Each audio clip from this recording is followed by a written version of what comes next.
Hey YouTube, Lawler here. We've got RLCS rosters starting to become a little bit more finalized with the season starting in just 2 weeks, which is pretty crazy to think about. Today's video, we're going to be going over North America. We're going to be talking about all the NA rosters that we're pretty confident in, that we know of, that we've seen confirmed, all that kind of stuff. We're going to basically give you guys an idea of what the roster changes have been, who's on what team, what name they're going to be underneath, as well as hopefully some insight about some things that you guys may not have heard yet. And some good news as well for some of the top orgs in North America. So with that said, I'm going to show you the entire list. We're going to go from top left to bottom right, and it'll make sense in the grid format. Plus, it allows you then to kind of pick and choose and see all the answers while we're going through this. So these are essentially my top 15, top 16 teams that I think are going to be the most competitive outside of a couple surprises. Obviously, we always see in every RLCS season a couple teams that kind of sprinkle in here and there, like the Spates, the G Buffos, the teams that may not get a lot of love and attention, but are still relatively competitive, that will pop in every once in a while. Points are going out to top 32 this year, so there is a lot of RLCS points to be provided to help separate, and we'll continue. If you guys have seen in my other documents, I will do a tracker based upon average placement, and we can then see what the true power ranking is based upon an objective placement thing. So with that in mind, first team not officially announced, but about to be, I would assume, is the former G2 squad. They are sticking together, and they're going to be fielding under the team NRG. That is pretty much locked in, ready to go. I just don't think they've made an official announcement. I would assume that's coming in the next week or so. But yes, they have already teased a YouTube debut video, I think, on their account with that coming to be. So we've got Energy and the boys locked in. Beast mode is also confirmed. The guys are sticking together. So no issues there. That is objectively the second best team in the world, staying together, moving forward under a new banner. Up next, First Killer and Chronic leaving the Gen G brand and are joining LJ, who is former of Space Station. Those three locked in, ready to go. Currently not under an organization, but I can tell you there is a couple that are going through the contract process. There is some that are definitely being offered. One in particular that I'm very hopeful for that will be a surprise to many. We should hopefully have information about that potentially by the time this event or this video comes out. If not, hopefully after the holiday season. They don't really have many other options. So expect between Christmas and New Year's, there should be some announcements for this team.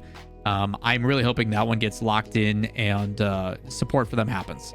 Up next, we got Shopify Rebellion, Justin Parth and Two Piece. A lot of people wondering, hey, Justin, are you going to try out for other things? Justin did get the opportunity to try out with the duo. He turned it down. Shopify's paying him a healthy amount of money. I think he's very happy with where things are. And it's with all the changes happening in salary decreases, for him to be what he's getting paid, I'm sure he's very, very happy. So keeping that together, it's just a consistency issue with Shopify. The guys have shown moments. We've seen them play in some off-season tournaments. Not the greatest results, but I think everybody's kind of getting back into the swing of things. Up next, we got Riddles, Magic Bear, and Cheese. Originally, they were going to go with Chronic instead of Cheese and become RMC 2.0. RMC did not happen with that because Chronic did take this spot. So he backs on out, and then they stick with their original squad. So they're going to build upon what they have. They do have Gen G as their backing. Very much so excited to see the new team stream with the guys, with Spaceman and Corelli coming back as well. A lot of things to be excited. I'm sure Gen G is very happy with their investment. We'll see how that one goes. Up next, Haxer, Chicago, and Kofer. A lot of excitement for this roster. I think you got a young gun and Kofer, who, although he is kind of a rookie to a lot of people, he's actually been competing in the RLCS for a couple of years now and just has never really gotten that call up because he hasn't taken too seriously. It seems like he has put more time and effort in and is starting to get that love and attention, and therefore we are going to continue to see that ascension. Chicago, I think, is heavily underrated still, especially after his Worlds performance. He showed that he can hang with the greats, and Haxer, I think, is just a good glue all-around player. Are they going to have the offensive firepower? It is going to rely heavily on Chicago's shoulders. We'll see how it plays out. Currently, don't have a team name, don't have an org. We'll see how that one goes. Omelet is back. This is the former C9 teams, Neil Percy and Lionblade sticking together. They've been a team that's been middle of the pack, probably like a 12th rank type style. If you guys want me to do a tier list for EU and NA, let me know in the comments down below. I'll tell you guys who I think my major teams are going to be, all that kind of stuff, way too soon. We'll probably have that coming up soon. But yeah, let me know if you guys want that. But Omelet's sticking the same. We now have another terrible name, which I will not say. Will not be saying their team name, but ComTalk decided it was between Evo and 5UP. They now are deciding to stick with Evo. We did see them play in a tournament recently. I think they lost in game 5 where the ball literally like went over the line and it just died short in the Rebel Cup thing that CJ and those guys are doing. But they were super close. They've been competitive. Should be a lot of potential with this team as long as mentally they can stay and the guys stay committed. Com is going to have to take a lot of efforts in steering this team in the right direction. He's going to have to do a lot of coaching for Talk, getting him used to and letting him settle into what is being an RLCS player. Very unrefined, but a lot of untapped potential in Talk. I honestly think that's the same thing with Evo. Evo's got this stigma around him where he doesn't play. He messes about. He doesn't take scrims seriously. He doesn't put in the hours.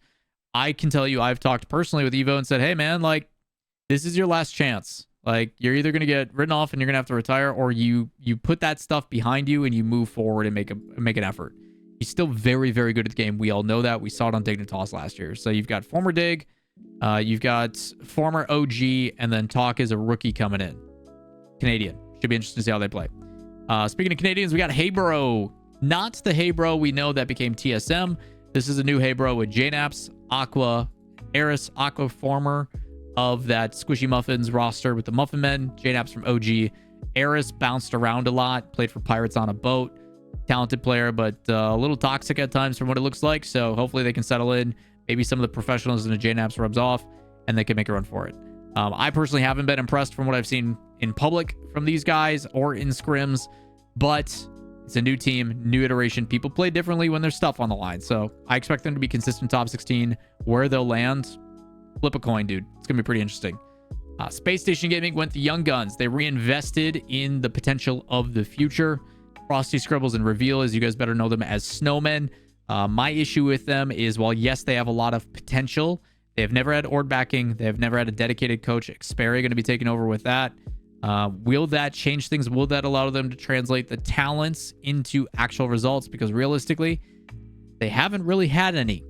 They are not deserving of a top 8, top 4 type payment, in my opinion, because they haven't had those results.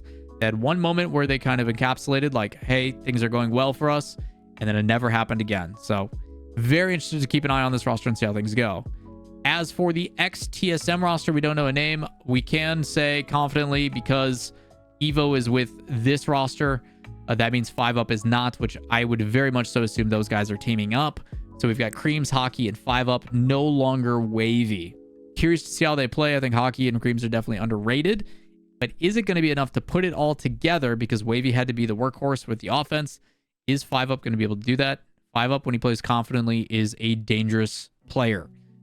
Opportunity for sure to showcase his efforts. Very excited. Got to know this guy and this guy pretty dang well at the Apex. They're both wonderful people. Hopefully we can see that personality come out elsewhere. As for Gyro and Andy, former Dig. Where did Andy play for? Was it Pirates on a Boat? I think it was Pirates on a Boat. Gyro and Andy kind of holding on. Deleted is going to be picking them up, and Wavy is their newest addition. Wavy, again, a chance to really showcase his talents as an individual. He won literally every off-season event. Curious if you can translate that success into the current season of RLCS. Interested to see how this one plays. They've got a reality TV show thing that they're doing, a lot of content stuff. Will that help balance out? Maybe they'll make him more confident, more comfortable on the field. Or is that content piece just going to be really weird? We'll find out. A team that technically is retired. That's actually not their name. That's just what I'm calling them. Squishy, Garrett, and AJ have all retired from competitive, but I don't think people know what retired means in the esports scene. Retiring means that you hang up the sticks and you're done. But if you want to talk about a content team and saying you're going full focus on content, we're not taking this seriously, it's just for fun, that I understand. Squishy, Garrett, AJ, I think this team is going to 100% upset some people. I think people are going to be extremely surprised with how good this team actually is when they can have the true have fun, make content meta. They are going to knock a lot of people out of the bracket. I'm telling that right now. Next, Complexity is joining from South America. That was always their intention. They always had plans of competing in North America, but due to visa issues, they had to take a year and step away. The other thing with Complexity is they are still fielding the roster. They are still supporting the roster, but the difficulty is financially. They are allowing them to shop and find a different team. If another team comes and approaches Complexity and says, hey, We want to take your roster. We have a different org. We have a different contract. They are willing to let that happen. So complexity is just a placeover. They're looking for their likelihood. But the reality is they want to get rid of the team from what it sounds like. So Razebull, Diaz, CRR. Let's see what you guys can do. Diaz has not translated to threes in the same level that I would like him to, but a talented team. The only time we've seen him in the offseason, to me, it was pretty lackluster. Again, I want to chalk that up to people getting into the swing of things. Up next, in Maryville, the collegiate team, Relating Wave and Speev are playing. We do not know who their third is going to be. This is the only one where I don't know if they've had many tryouts or many opportunities. I don't know if they're going to stick with their competitive team that they have for collegiate and play in the RLCS with them. But I don't know who their third is. Candidly, I have no idea. I don't know what they're going to slot into that position or who is going to fulfill that position or if they even have options available. But you people coming over for college for a free education doesn't hurt. Speaking of free education and people coming over, we've got a full European team with Seamus and Crispy going to college together and Ixo going to be joining the course. So you have a full EU team coming and competing. Should be pretty threatening. Now, I have a blank spot. There is a lot of teams that you're going to see either stick around or remake, and those are the ones I alluded to, like the G Buffalo situation. We did see Kevin, who used to be Spade, who had joined us at the Apex, is now no longer with Spade. See if he's going to move forward. So we do have a lot of teams that I will fill in my document with when we see consistent results. When we get to like Regional 2 and we have a top 16 clear defined, that is when I will start updating and putting some of those lesser known teams into the mix. There is always room for upset, surprises, dark horses of the season, which I am always excited to see how that stuff plays out. So that is what we have for our North American rosters going into 2025. Whether they are exactly what they show, there's no guarantee, but the rosters that I have on there, I'm pretty dang confident, solidified in, and whether they all get signed or there's orgs that come and represent, we'll have to wait and see. Either way, that's what I've got for your 2025 rosters for North America. Coming up next, we've got Europe. Make sure if you guys want to, don't miss out on that. Like, subscribe, notifications down below. Leave me some comments if you guys have any insight on other teams that I may have missed out on, ones that you're keeping your eye on, all that stuff. Always interested in hearing what you have to say. But that does it for this video. We'll catch you in the next one. Peace.